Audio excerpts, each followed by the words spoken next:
O grande cancerologista norte-americano, Dr. Bernie Siegel, é considerado o maior oncologista da América para o câncer infantil.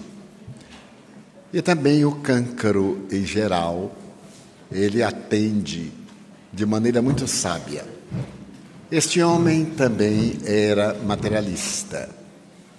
E no seminário que nós fizemos no estado de Connecticut, tivemos a oportunidade de nos aproximarmos muito e de ficarmos amigos. O seminário nos foi proposto pela universidade. Eu deveria falar sobre a medicina espiritual. E ele, que era catedrático na Universidade de Yale, falaria sobre medicina convencional. Eu aceitei o convite e, na data aprazada, eu fui aos Estados Unidos para isso. E o médico que intermediou, amigo de nós ambos, deu-me notícia de que ele queria me conhecer antes, como era natural.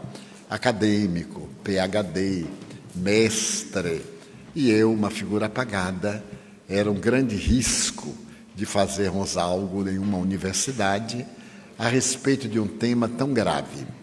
Eu esperava encontrar uma pessoa muito complexa, um homem portador de muitos títulos universitários. Somente para dar ideia, um dos livros que ele escreveu, Medicina, Amor e Milagres, vendeu 10 milhões de exemplares e foi traduzido para mais de 20 idiomas. Ele escreveu outros. Então eu fui com muito cuidado para poder ver como é que eu me comportava diante de um cientista, mas, sobretudo, de um homem nobre e muito bom. Chegando à sua casa, eu fui surpreendido por um homem muito simples, bem à vontade, uma casa que tinha muitos gatos e cães. E então ele me olhou e disse: mas onde é que nós vamos sentar? Porque aqui os donos da casa são os felinos e os caninos. Eu digo: olha, está chegando mais um canino, portanto, estou perfeitamente à vontade. Ele riu e eu vi um lugar à sombra de uma árvore. Sentemos então ali, doutor. Sentamos-nos, e como eu não falo corretamente o inglês, dois amigos nossos, ambos médicos, serviram-nos de intérprete simultâneo. Ele me olhou demoradamente e eu disse comigo: ele está fazendo uma psicoscopia, isto é, está me examinando do ponto de vista transcendental. Fiquei tranquilo, olhando, sorrindo, e ele me perguntou assim: me conte um pouco da sua vida. Eu então narrei que desde a infância eu era médium, que eu via os espíritos, expliquei suavemente numa síntese. Ele disse: mas você vê os espíritos? Eu digo: vejo, sim, senhor. Na hora que querem, eu digo: não, senhor, na hora que eles querem. É ao contrário. Ele parou e disse-me: pois eu também acredito. Aí eu fiquei estarrecido por uma personalidade daquela, de alto coturno cientista, professor de uma das 10 melhores universidades do mundo, dizer francamente a um estranho que acreditava nos espíritos, causou uma grande surpresa. E então eu vou lhe falar um pouco sobre mim, disse-me ele. Ele me disse que era materialista, tremendo. E toda vez quando ele fazia uma laparotomia, quando abria o doente para ver o estado do câncer, e o câncer estava muito avançado, somente fechava, que ele ficava impressionado com a máquina orgânica. Ele, que era de formação ateia, não podia conceber Deus. Mas toda vez quando ele via os órgãos funcionando, e especialmente impedidos de funcionar pelas células malignas, ele dizia: tem que haver algo que eu não entendo, tem que haver uma lei, eu não entendo, mas tem que haver. E continuava nesse debate da crença, da não crença na universidade. Certo dia, ele foi convidado para escutar uma grande psiquiatra suíça, naturalizada americana, a doutora Elisabeth Kübler-Ross. A doutora Ross criou uma ciência chamada tanatologia, a ciência que estuda a morte. E ela criou um programa de assistência aos moribundos, de assistência aos familiares em luto. Foi uma mulher extraordinária. também ateia, mas que se converteu aos fenômenos espíritas, tornou-se espírita e morreu acreditando nas comunicações, na reencarnação. Deixou livros notáveis. Para quem tiver interesse de conhecer esta grande vida, eu sugiro um livro publicado cá em Portugal, que se chama Roda Viva. É uma autobiografia. Então, ele foi convidado para assistir à doutora Kübler-Ross. Mas ele tinha dela um conceito muito negativo. Uma cientista falar sobre a morte, que a vida continuava, dizer ao paciente que está morrendo, prepare-se, você não vai morrer, a vida continua, alguém está esperando por você. Ele achava aquilo de um ridículo, inadmissível para uma pessoa acadêmica. Mas convidado para assistir um seminário, entre 400 pessoas, especialmente convidadas, cientistas, ele aceitou para rir, para zombar. E foi. A sala estava repleta, ele sentado lá, armado contra, porque a pessoa se arma quando devia se amar, tirar o R, ao invés de armar-se, amar-se. Ela levantou, muito simpática, e começou a mostrar cientificamente, através de estatística, os casos de cancro, os casos degenerativos, de Alzheimer, a síndrome de Parkinson e etc. E ele ficou impressionado com a cultura dela e os dados estatísticos matematicamente corretos. No fim, ela disse, agora eu vou fazer um teste de psicologia. Os senhores façam um desenho. É o teste do desenho, que é muito fácil de interpretar o inconsciente da pessoa. Porque naquele desenho a pessoa joga para fora o conflito, o ideal, qualquer coisa. E ele também fez. Deu-lhe na cabeça fazer o que seria um lago, uma barca e uma figura humana. Ele diz, não sei por que me deu vontade de fazer aquilo, eu nunca me detive a olhar um lago, mas fiz. Então fez-se a fila para ela interpretar. Nem todos pediram interpretação. Mas ele resolveu entrar na fila, porque antes ela havia tomado uma atitude estranha. Ela disse o seguinte, todos se concentrem para poderem ver o seu guia espiritual. O guia espiritual de cada um vai aparecer. Claro, todo mundo se concentrou, crendo ou não crendo, porque todos temos curiosidade de saber quem é o nosso guia espiritual. Durante 20 minutos, aquele silêncio, mas ele, sendo cético, ele não fechou os olhos. Ela estava assessorada por 2 secretários, também psiquiatras, e ele olhando e vendo aquela gente boba, ali concentrada, quando ele olhou para um dos psiquiatras, o psiquiatra olhou com censura, ele fechou os olhos. E quando ele fechou os olhos, ele teve uma visão. Aí teve um choque, disse, é hipnose. Ela nos está hipnotizando coletivamente. Aí abriu os olhos. Mas o psiquiatra estava olhando para ele, ele fechou o olho. E novamente a visão. Muito bem. Ele ficou muito curioso, porque a visão perturbou. Entrou na fila. E quando chegou a vez dele, ele se aproximou. Ela era muito jovial, ela olhou para ele e disse assim, ah, você tem um guia espiritual de nome George. Ele teve um choque. Disse, isso é uma farsa. Ela deve dizer a todo mundo que seu guia espiritual é George, porque foi o nome que ele ouviu. Quando ela falou, os senhores vão ver o guia espiritual, ele, com jactância, disse, meu guia espiritual é de Moisés para Jesus, né? Eu sou um gigante, então não vou ter qualquer guia espiritual. Na hora que ele fechou os olhos, ele viu aquele ser com uma bata branca de médico, assim, qual é Jesus e Moisés, coisa nenhuma? Eu é que sou seu guia, George, um tipo igual a você, que não vale muito. Ele se assustou, e aquela vaidade diluiu-se. Quando ele foi chegando, ela disse, o seu guia é George. Ele disse, mas como você sabe? Porque ele está aí me dizendo que ele falou. Ele disse, não, mas isso tem que ser uma farsa. Ela disse, o seu desenho também é muito interessante. Desenhou um lago, não foi, doutor? Ele disse, bem, pelo menos é o que eu penso que é um lago. Desenho uma poça d'água, uma coisa qualquer. E um barco, não é? E George está na praia. Ele disse, mas essa mulher é uma telepata. Como pegou meu pensamento? Porque quem nega sempre tem uma desculpa, uma justificativa. Então ele disse, bom, coincidentemente, a senhora acertou, aqui está. Disse, pois é, Jorge, só que o senhor é um mau desenhista, porque ele é bem mais bonito do que está aí. Mas isto é um símbolo. O senhor está vivendo um momento muito difícil da sua vida e está numa transição. O lago simboliza a necessidade de purificar-se. A água que nos asseia, a água que nos purifica, que nos nutre. O barco é que o senhor vai deixar o materialismo. O materialismo vai ficar para trás, porque o barco é sinônimo de viagem.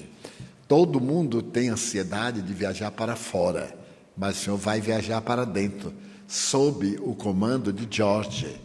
Então é tudo que eu posso lhe dizer. Ele disse, mas é uma farsante.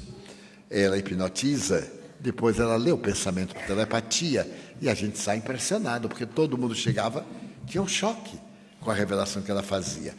Como psicóloga profunda, ela interpretava o desenho muito bem. Há uma técnica de interpretar o desenho. Nós também fazemos essas experiências em seminários pequenos, reduzidos. Mas bem, ele saiu dali impressionado. E nessa noite, ele sonhou com o George. O George lhe dizia que também fora médico. E agora era um sobrevivente à morte. E estava desde há muitos anos ao lado dele como um grande amigo. Ele acordou transpirando, suando frio, e disse, que terrível. A hipnose da mulher perturbou até o meu inconsciente, porque agora eu tenho um sonho simbólico. Daí a uma semana, ele foi proferir uma conferência. E ele é um excelente orador. Ele proferiu a conferência, foi muito aplaudido, uma conferência universitária. Quando ele saiu do anfiteatro, acercou-se-lhe uma amiga, uma mulher de uns 45 anos, e disse, Burge, você é um orador muito bom, mas hoje você excedeu-se. Sabe por quê? Porque não foi você que falou, foi George. Isso não é possível. E isto é um inconsciente coletivo. Mas qual é o George? Era o espírito que eu vi em você. Eu estava sentado, você estava transfigurado, e aí eu estranhei o seu rosto. E uma voz disse, eu estou falando por ele. Diga-lhe que eu sou George. Ele ficou impressionado, porque não podia ter tido uma hipnose negativa. E ele perguntou, e o que é que o George quer comigo? Bem, ele não me disse, mas ela parou, sorriu. Bem, ele quer que você adote o comportamento de uma realidade transcendental. Ele continuou mais ou menos um mês, e várias pessoas diziam, mas Dr. Siegel, o que é que está acontecendo com o senhor? O senhor está mais simpático. Vejam bem, viu? Mais simpático. Então, quem é espírita é mais simpático. Façam força para brilhar, para ficarem mais simpáticos. O senhor está mais simpático. O senhor fala agora com arrobo, com entusiasmo, que não lhe são peculiares. O senhor é um excelente catedrático, mas as suas conferências agora têm um sabor diferente. Ele então estava fazendo uma cirurgia de uma criança, e a criança estava com uma metástase. Era, portanto, um cancro generalizado. A criança ia morrer inevitavelmente. Era inútil fazer qualquer experiência de quimioterapia ou qualquer outra. Ele costurou o doente, e quando o menino recuperou um pouco a lucidez, sentindo dores tremendas, ele resolveu testar a terapêutica placebo, em que a pessoa toma um medicamento que não é medicamento, é apenas uma simbologia. Mas antes a pessoa vai encaminhada mentalmente para a ideia de que é um remédio. Então ele testou na sensibilidade infantil. Ele disse, olha, as suas dores vão passar. Fazia dias que a criança não dormia nem com morfina. Eu acabo de receber da Suíça este comprimido. Vou fazer o teste, ele é muito forte. Eu vou partir em 4 e eu vou lhe dar uma 4ª parte. Você vai dormir serenamente e as dores vão passar. Então pegou o medicamento e deu aquele pedacinho. O menino pôs na boca, tomou um pouco d'água e adormeceu por 8 horas sem parar. Só que não era remédio. Era uma pastilha feita de farinha de trigo. Portanto, era um produto placebo. Ele ficou impressionado com o poder da mente. Como ele induziu a criança a aceitar o remédio que seria curativo e iria anestesiá-lo, o inconsciente se encarregou de produzir esse efeito. Passaram-se os meses, ou melhor, os dias, e a criança veio a falecer sem sentir nenhuma dor, tomando todo dia uma quarta parte daquela pastilha inócua, que não tinha nenhum benefício. Ele ficou surpreso com isso, e certo dia ele estava operando uma outra criança e viu que a criança ia morrer. Então ele verificou a ineficácia, a pobreza dos seus conhecimentos.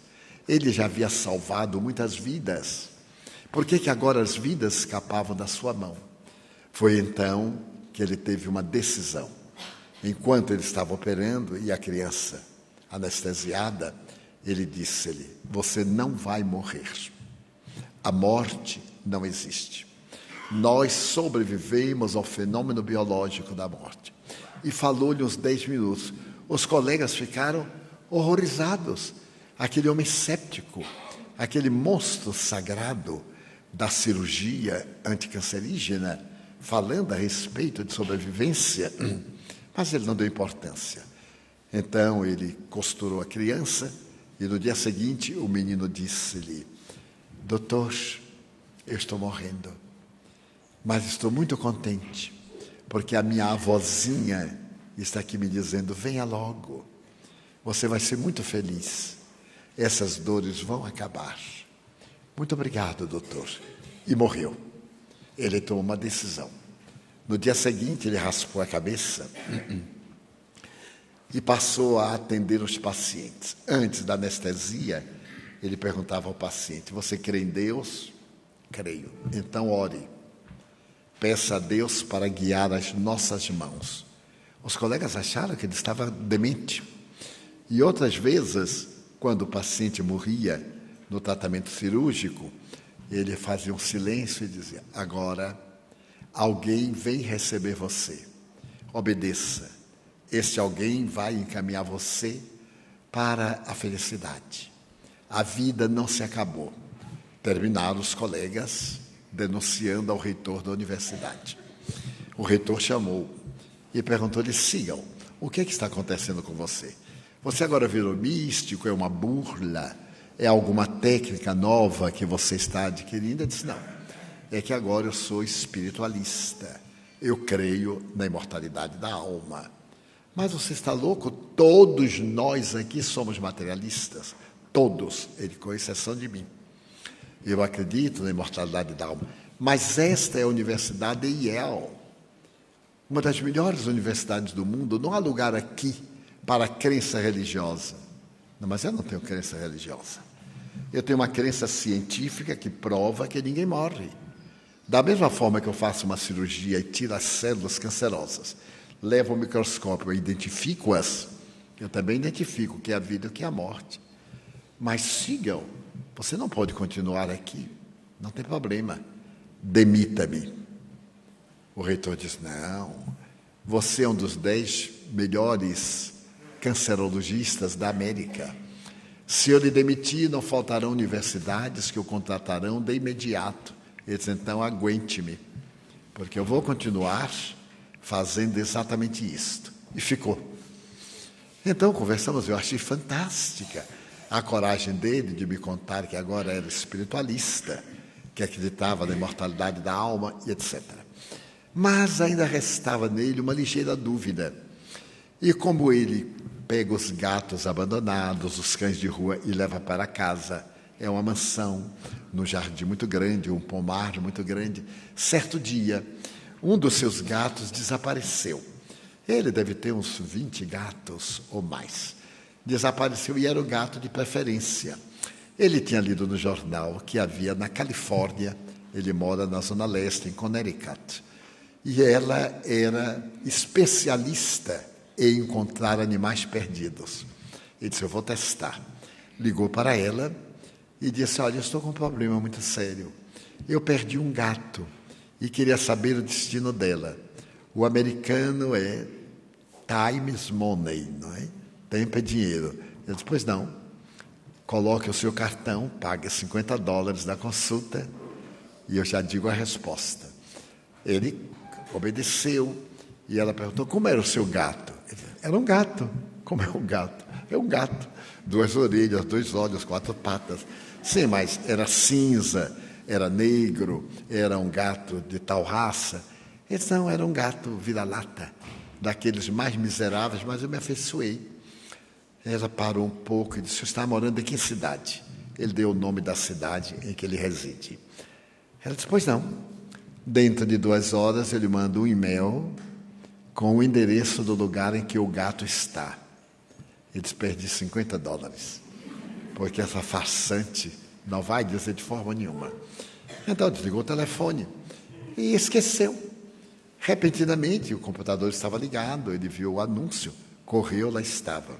Ele me mostrou impresso: "O seu gato está na rua tal, da cidade X, uma cidade próxima. Entre a esquina A e Z. Pode buscá-lo dentro de 1 hora, ele vai ficar ali. Depois eu não garanto nada." Ele pegou o carro, nunca ele tinha ido àquela cidade, nem sequer sabia do nome daquela esquina, e foi acelerado.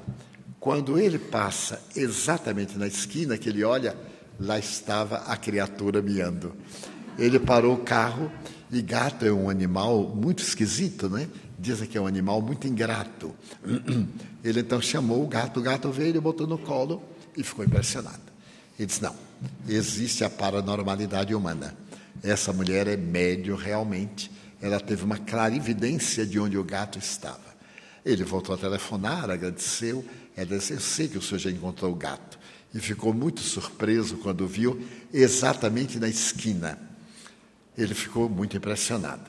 E então ele me disse: "Pois é, senhor Franco, amanhã nós vamos falar sobre a medicina acadêmica. Eu sou professor de medicina. Irei falar sobre a fisiologia. Também eu irei falar uma coisa muito curiosa, porque eu sou talvez na América o único oncologista que, quando chega um paciente, eu faço-lhe uma pergunta em 3 vertentes. Você deseja tratamento psicológico? Deseja tratamento cirúrgico? Ou deseja um tratamento com radioatividade ou quimioterapia? De acordo com a resposta do paciente, eu sei se ele vai sobreviver ou se ele vai morrer imediatamente. Eu disse: "Mas como o senhor sabe, doutor?"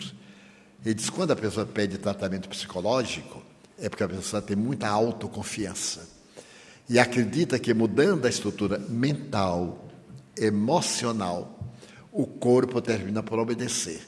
Porque nós somos, senhor Franco, a mente. É a mente que elabora. Quem cultiva tristeza entra em depressão.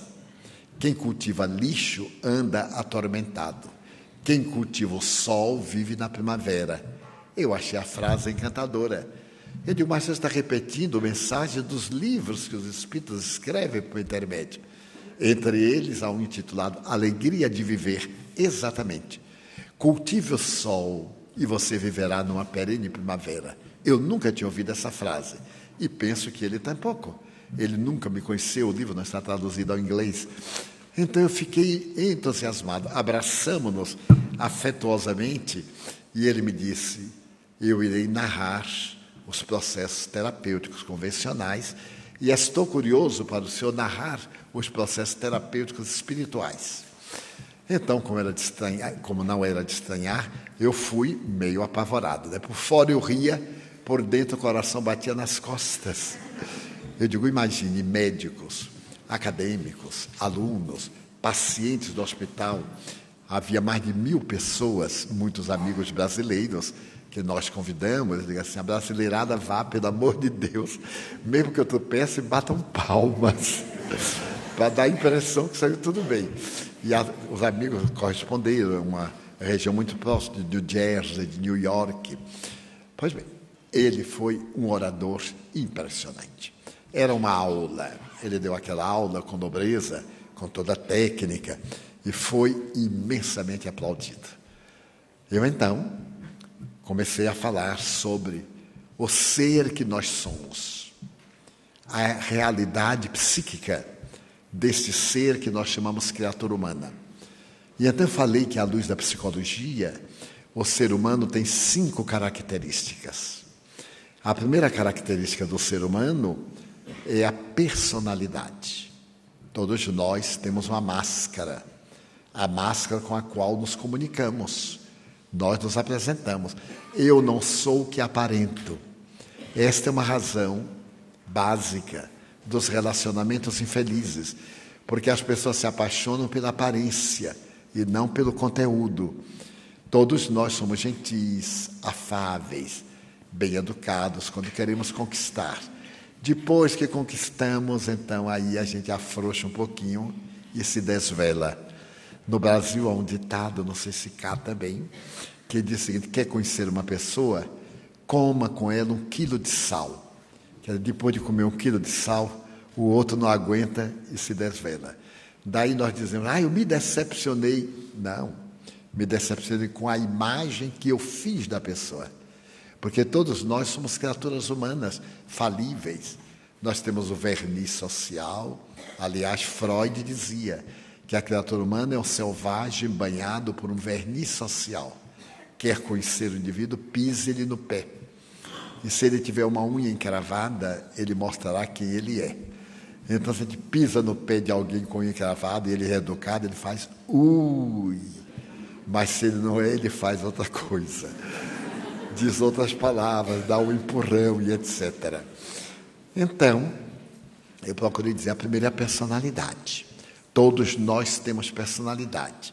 E me lembrei de um grande psicólogo e teólogo americano, o Dr. Rollo May. Ele desencarnou há 3 anos. O Dr. Rollo May escreveu um livrinho que ele dizia: eu não lhe digo quem sou porque você não me receberia. E é verdade. Nós temos o hábito de receber a pessoa conforme a aparência. Dizemos assim, mas como é gentil, meu Deus, que pessoa adorável. No Brasil, nós leve para casa e passe uma temporada. Então, o doutor Rollo May diz que ele não desvelava. Porque se nós conhecermos a pessoa e logo contarmos como somos, assim, vá de reto Satã e vai se afastando. É natural. Aí a persona, a máscara funciona. A segunda característica de uma criatura humana é o conhecimento. Todos nós temos conhecimento.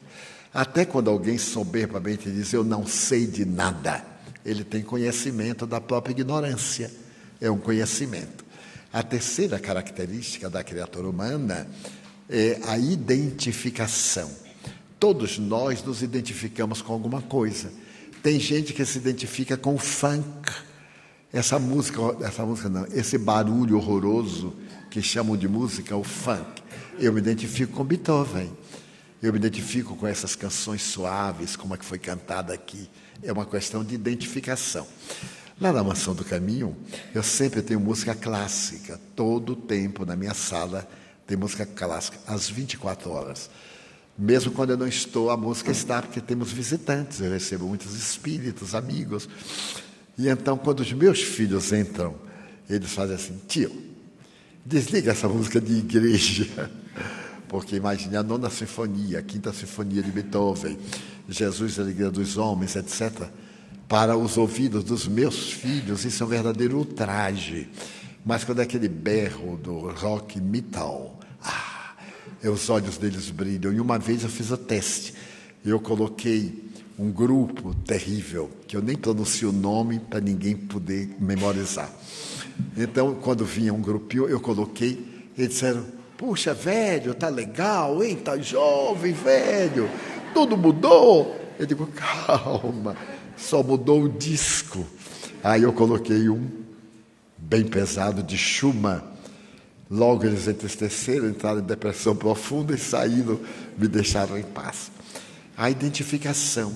Todos nos identificamos por aquilo que é semelhante vibratoriamente.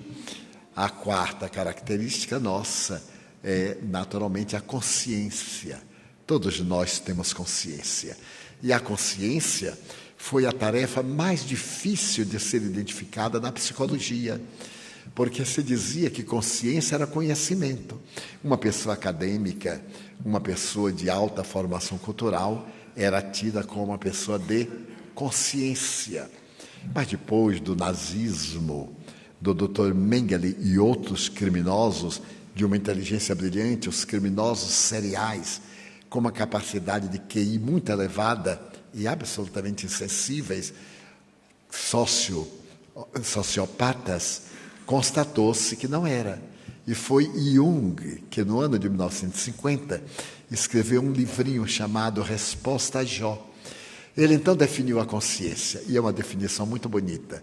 O nosso momento de consciência é aquele no qual o ego toma conhecimento dos conteúdos psíquicos, isto é, quando aquilo que estamos, a aparência, toma consciência daquilo que somos, a realidade. Quando nós aprendemos a discernir o que é bom, o que é nobre e o que devemos fazer e podemos fazer. Porque nem tudo que nós podemos fazer, nós devemos fazer. E nem tudo que nós devemos fazer, nós podemos fazer. Então, com essa definição de consciência, um grande pensador soviético, inglês, Pedro Ouspensky, definiu os níveis variados de consciência que não terá cabida aqui estudar. E então, a última característica da criatura humana é a individualidade. Então, a aparência é da reencarnação. O conhecimento é a síntese das informações. A identificação é a nossa afinidade. A consciência é o somatório dessas experiências. A individualidade é o espírito que eu sou. Em cada encarnação eu tenho uma personalidade, uma aparência, mas eu sou o mesmo. A soma das minhas reencarnações produzem o self, o espírito que sou, o ser imortal. E esse espírito que somos, dizia, ele tem a mente voltada para a construção dele mesmo. Se ele concentrar-se nas ideias boas, ele conseguirá superar as doenças mais graves. Se ele, por acaso, tiver a mania de ser infeliz, ele viverá sempre profundamente desventurado. Então é necessário que nós, e é essa a mensagem da doutrina espírita, é uma doutrina de otimismo, é uma doutrina de confiança, é uma doutrina de certeza. Hoje está ruim, ok, eu estou colhendo o que plantei, então eu vou plantar outra semente para colher depois. Desde que houve uma sementeira, haverá uma colheita. Se eu estou colhendo frutos amargos, é porque semeei naturalmente o que hoje se transforma no meu sofrimento. Mudo, já que eu não posso voltar atrás para apagar o que eu fiz, eu olho para o futuro e programo o que vou fazer. E não lhes digo isso por teoria, digo-lhes pela vivência. Porque ninguém chega à minha idade, 86 anos, sem uma longa experiência da vida. Altos e baixos, bons e difíceis momentos, situações penosas e situações de muito encantamento. E sempre quando algo de desagradável me acontece, a minha atitude é positiva. E eu digo, bem, isso será melhor para mim. Eu tenho que tirar o melhor proveito. Se alguém me trai, não me magoa já, não me magoa.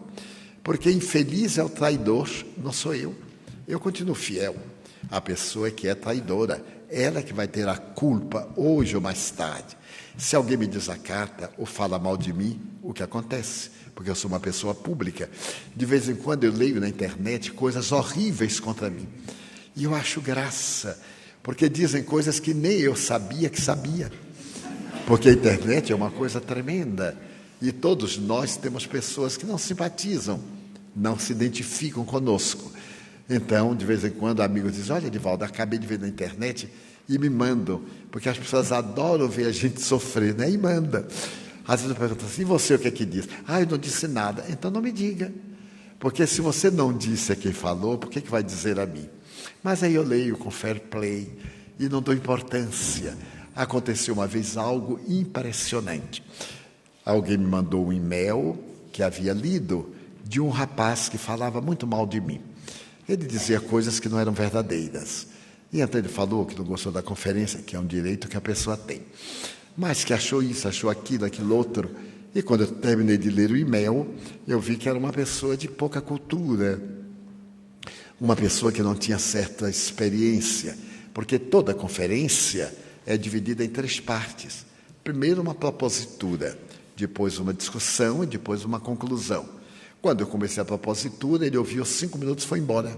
Então ele não gostou da conferência. Era, portanto, uma pessoa insensível e refletida. Aí eu não dei muita importância. Nessa oportunidade, eu estava numa instituição em São Paulo, atendendo o público. Eu dedico um dia por ano a ficar naquela instituição para ajudar e atendo todo mundo que vier. Venho para assinar livro, para fazer consulta, o que quiser. Eu fico à disposição de 9 às 12, das 14 às 18 e termino com uma conferência. E chegou um grupo de rapazes. Eles começaram a conversar comigo, animados, e eu também animado. E um deles disse assim: nós temos uma sala de internet na qual nós discutimos muitas teses. E a nossa sala é assim, nós somos espíritas. Eu achei a ideia muito boa. E disse, mas que bom, eu me congratulo com vocês. Mas como eu sou uma pessoa de idade, toda pessoa idosa tem o mau hábito de dar conselhos. Conselho só se dá a quem pede. É como canja de galinha que só deve dar a doente que está mal do intestino. Eles riram muito. Eu disse, já que vocês têm uma sala, nunca use a internet para o mal. Procure falar coisas edificantes. Se vocês não tiverem conhecimento do Espiritismo, transcrevam páginas. Nós temos uma literatura muito rica. Transcrevam páginas do médium Chico Xavier, as páginas de Allan Kardec, de Dona Ivone do Amaral Pereira, os poemas maravilhosos, os livros de Zilda Gama, e anunciei uns textos muito bons. Aí eles ficaram me olhando, eu digo, porque há pouco tempo mesmo aconteceu uma coisa curiosa. Alguém que tem uma sala falava a meu respeito. Ele nunca me viu uma vez, não gostou de mim, naturalmente, um direito que ele tem. Mas ele disse tanta inverdade. A mim não atingiu, mas é uma calúnia. Por que ele usa a internet para desmoralizar uma pessoa? Naquele tempo eu estava com 80 anos. Eu digo, eu tenho 80 anos de estrada. Ele deve ter uns 25. Então não é justo que alguém se levante aos 25 anos para interpretar outrem que não conhece e apresente conceitos tão desairosos. Não me afeta, mas é um conselho que lhes dou.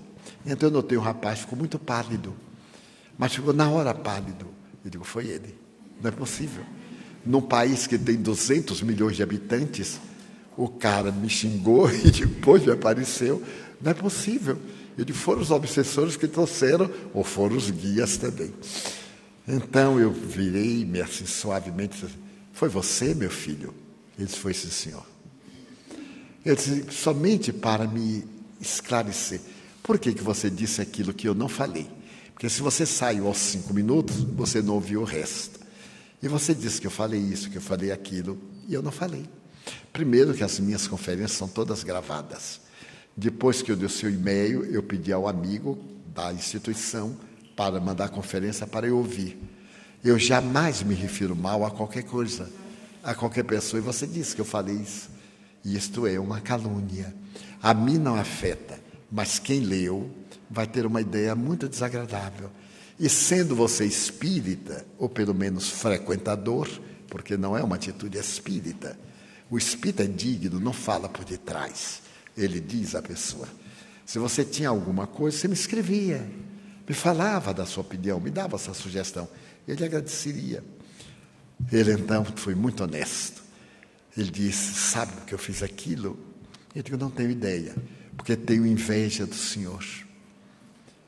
Eu disse, mas eu gostaria de lhe dar um pedaço da minha vida para você ver o que é uma vida de sofrimentos, uma vida laboriosa, de noites indormidas, de atividades ininterruptas, 60 naquela época, 60 anos de viagens exaustivas. A vida não é como a gente parece. O diamante brilha porque ele foi arrebentado e teve que ser burilado. Não tenha inveja de ninguém, você é tão jovem, você tem um futuro. Era como se fosse meu filho. Eu senti uma onda de ternura para aquele rapaz que era honesto e era inexperiente. Eu disse, a partir de hoje eu vou lhe adotar, se você me permitir, como um filho do coração. Pode contar com o velho amigo. Ele chorou, abraçamo-nos e a vida continuou. Mas quero dizer, como é muitas vezes curioso, nunca nos deixarmos abater por nada. Não me permitir abater, nem ter o menor ressentimento. Então esta é a síntese para a busca da grande saúde. Com esta introdução, o Dr. Bernie Siegel conta um dos belos casos dele. Certo dia, ele estava no seu consultório em Boston. Naquela época ele tinha um hospital em Boston. Quando chegam uma jovem de uns 30 anos e um cavalheiro de mais de 80, para ser exato, 82 anos. E vem com uma série de exames. E a jovem diz, doutor, meu avô tem um cancro de estômago. E tudo indica que já esteja com alguma metástase ganglionar, porque imediatamente passa para a rede de gânglios. E então ele é muito teimoso, como todo velho. Olha, dizer que nós, os velhos, somos teimosos. Nós não somos teimosos, nós somos convictos. E ele não quer operar-se. E eu temo que ele não viva, porque o diagnóstico é terrível. O Dr. Siegel pegou os exames e realmente era uma coisa para imediato. Então ele disse, senhor Johnny Florio, eu poderia operá-lo depois de amanhã. Só necessita aqui de exame de coagulação de sangue, um exame cardíaco, alguma coisa complementar, porque o senhor já trouxe todos os exames. Eu o operarei e lhe darei, no mínimo, 6 meses de vida. Porém, 6 meses de uma vida muito agradável. Aí o velhote disse, doutor, eu não posso me operar. Mas por que não pode? Porque nós estamos na primavera e eu tenho um seminário de mudas. Eu sou engenheiro que se dedica a embelezar a cidade de Boston. Eu tenho um contato com a prefeitura de melhorar os jardins, de colocar vasos, de fazer relógios de flores. Se eu for me operar, eu vou perder a primavera. Mas eu garanto ao senhor que quando chegar o outono, eu virei. Em verão, primavera, verão, no outono eu estarei de volta. Mas, Mr. Florio, no outono o senhor já morreu. Não, doutor, eu não vou morrer. Eu me recuso a morrer. Eu já disse para o estômago, veja lá o que você quer comigo. Você agora está me atacando. Eu não vou atacar você. Eu vou amar você. E todo dia eu vou conversar com você. De forma que eu não me operarei. Não havia alternativa. Deixou o prontuário, foi embora. Daí a meses, quando o doutor Bernie Siegel chega ao consultório, à mesa estava o prontuário de Johnny Florio. Ele disse à secretária, este homem já morreu. Olha aqui, 6 meses ele já morreu. O câncer dele deve ter se espalhado pela rede ganglionar. Ele deve ter morrido com câncer no cérebro. Então ela disse, não, mas ele está aí. Ele está aí, mande-o entrar. Ele entrou, estava corado. O velhote estava bem. Ele disse, não falei com o senhor, agora é outono. Agora eu posso me operar, eu posso ficar uma boa temporada em repouso. Submeto-me a todos os caprichos do senhor. No dia seguinte ele operou e tirou uma terça parte do estômago e fez a catagem de gânglios. E quando o homem ficou bem, 5 dias depois ele estava excelente.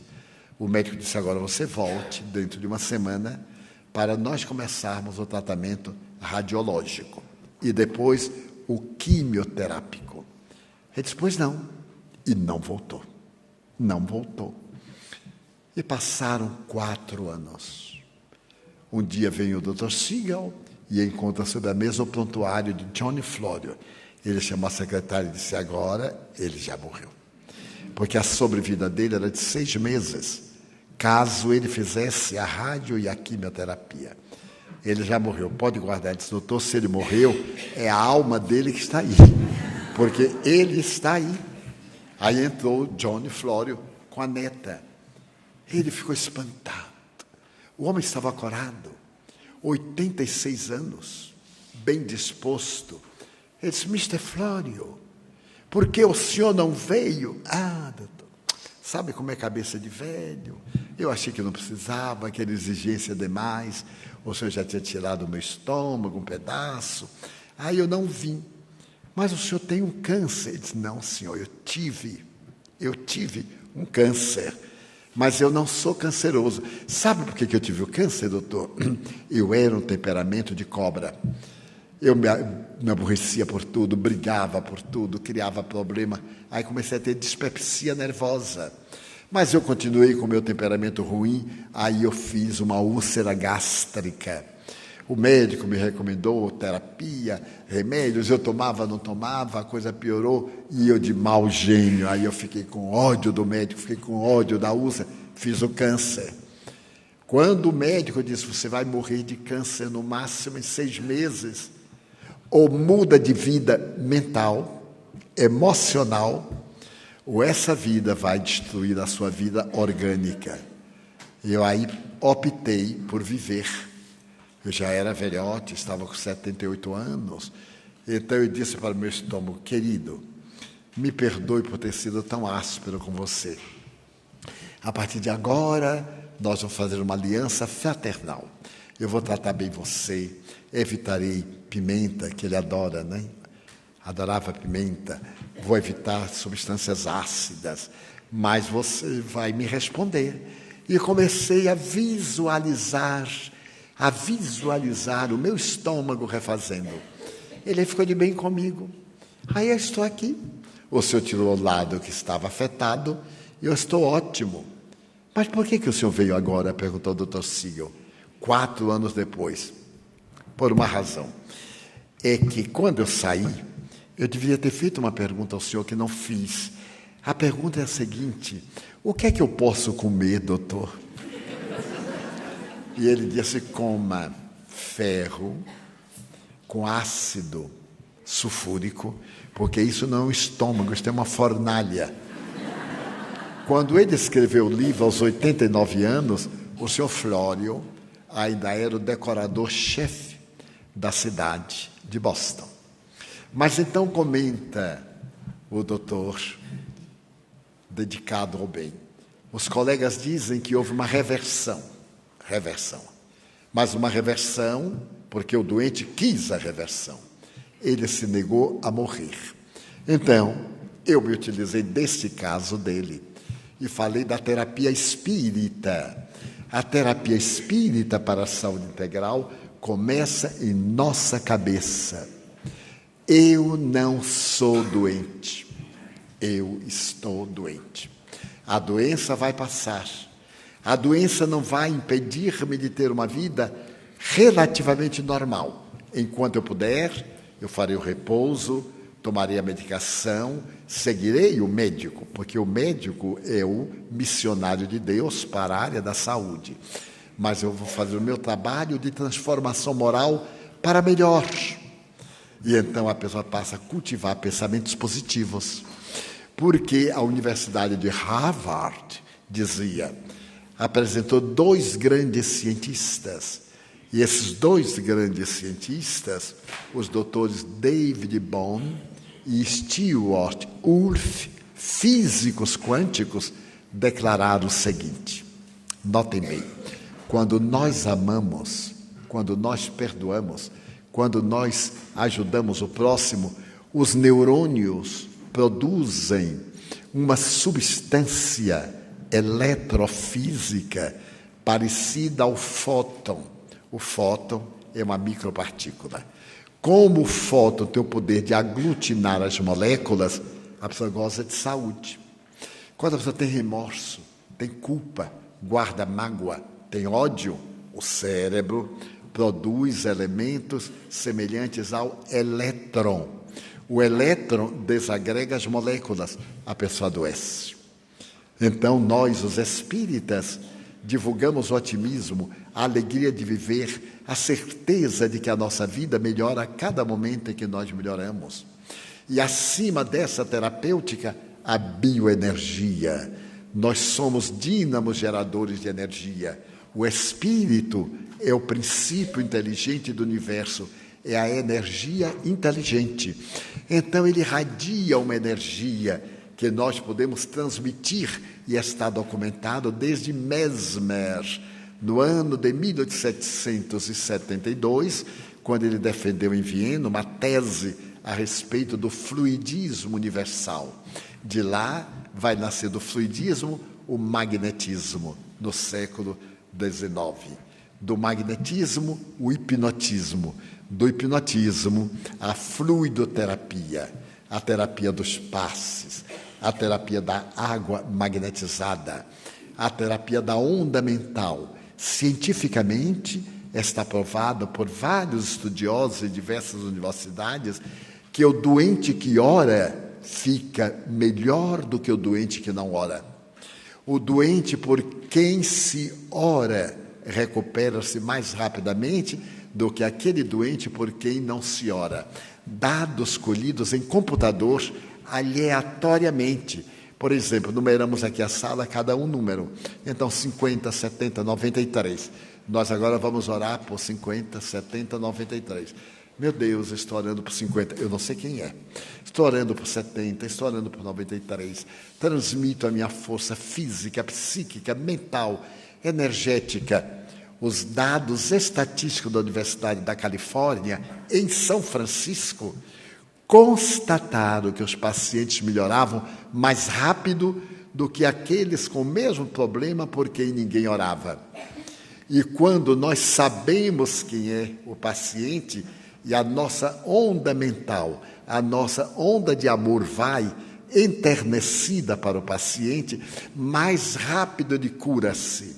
E melhor, quando eu oro por alguém que também ora, então essas energias potencializam-se e a pessoa adquire o bem-estar e a saúde retorna pela força psíquica. Por isso disse Jesus: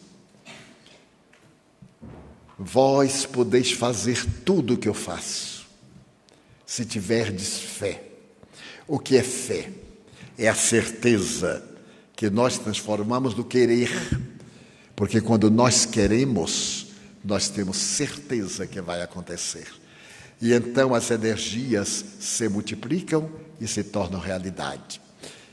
Albert Einstein disse esta frase: há dois tipos de criaturas humanas no mundo: aquelas que não acreditam em milagres e aquelas que acreditam em milagres. Eu faço parte do segundo grupo. Eu acredito em milagres. Milagres que não violentam as leis de Deus. Alguém está muito mal e nós, então, começamos a vibrar e um verdadeiro milagre acontece. Um milagre entre aspas. Nós necessitamos de uma coisa, desesperadamente procuramos, e um dia a lei da sincronicidade, da coincidência, nós encontramos, meu Deus, mas é milagroso, como é que eu pude encontrar isto? Coisas que aparentemente não poderiam acontecer para o bem. Repentinamente, sem que façamos o menor esforço, aquilo acontece, é um milagre. Então, nós podemos proporcionar milagres. E a esse respeito, foi escrito nos Estados Unidos um livro muito interessante, que se chama Os Pequenos Milagres. Uma das autoras, judia, chama-se Ita Halberstam. Então, nós podemos operar o milagre da nossa saúde integral. Falei longamente. Depois eu falei da ajuda dos espíritos, a interferência deles em nossas vidas. O poder da presença do Espírito bom, afastando de nós quantas patologias e, pior, quantas obsessões. Porque no quadro das psicopatologias, muita coisa que pode ser depressão, distúrbio do pânico, autismo, esquizofrenia, na sua raiz são fenômenos obsessivos. Porque não existem doenças. É tese da Organização Mundial de Saúde. Existem doentes, pessoas receptivas a doenças, pessoas que são predispostas à doença. Notem que as pessoas estão sempre doentes. Eles atraem as doenças. Pessoas me dizem, eu saio bem, aperto a mão de alguém e fico passando mal. Porque sintonizou, identificou-se, recebeu a descarga vibratória. Se nós criarmos um clima vibratório superior, nenhuma força pode nos atingir, nem da terra, nem do mundo espiritual inferior. Que dizem os nossos guias nas sessões mediúnicas? Transformem-se para melhor, sublimem os sentimentos, trabalhem em favor do bem, cresçam, pratiquem a caridade, pensem em Deus. Eu, por exemplo, não sei pensar em Deus, porque Deus é muito transcendente, é muito metafísico para mim. Então, como é que eu penso em Deus? Por um paralelismo, eu penso em Jesus, porque a esse ser humano eu posso entender. E então eu faço uma transferência, um salto quântico para a divindade. Digo, se Jesus, a quem amo tanto, podia mandar o centurião ir para casa, vai para casa. O teu servo já está curado. Ele curou o servo do centurião sem ter que ir à casa do centurião. Todos conhecem a história. O centurião vem a ele e diz, Senhor, o meu servo está muito doente. Então eu te peço que vás atendê-lo. E para. Mas não precisa que tu vás atendê-lo, porque eu sou homem que comanda homens. E eu digo aos meus homens, vamos para aqui, vamos para ali. Eu sei que tu comandas os anjos e que o que pedires eles farão. Compadece do meu servo. Jesus olha para aquele homem da guerra e diz, vai, o teu servo está curado. É fascinante. É a primeira prova parapsicológica da cura de Jesus. Porque o centurião volta para casa. E quando ele vai chegando perto de casa, um co-servo, um outro auxiliar vem com ele, Senhor, ele ficou bom. E o centurião pergunta, a que horas? Para poder conferir se foi na hora de Jesus. E ele disse, há pouco ele estava mal e ficou bom. Então ele constatou que foi a ação mental de Jesus, afastando os espíritos perversos que transmitiam morbo, vibrações doentias e tornavam o doente menos resistente à dor. Então nós somos isso que Jesus quer, nós podemos, é só querer, é só levantarmos o pensamento e desejarmos a saúde integral que está ao nosso alcance. Para concluir, eu vou deixar uma pequena experiência para os senhores sorrirem. Dizem que um dia 2 rãs caíram numa lata de leite. E as 2 rãs, uma era espírita e a outra era materialista. Elas começaram a saltar, mas não conseguiam alcançar a borda. Caíam e saltavam. Então, depois de alguns minutos, a rã materialista disse, não aguento mais, vou morrer. Juntou as patinhas e afogou-se. A rã espírita continuou pulando. Até que, de repente, ela pegou a borda, subiu, respirou. E disse, mas como é que eu consegui? Aí ela olhou para baixo e notou uma coisa, de tanto bater o leite, virou manteiga. E então ela teve resistência para pular. Qualquer pessoa que desejar a felicidade, pegue o leite do problema e bata bem até fazer manteiga salvadora e salve-se. Muito obrigado. Até às 15 horas, quando voltarei.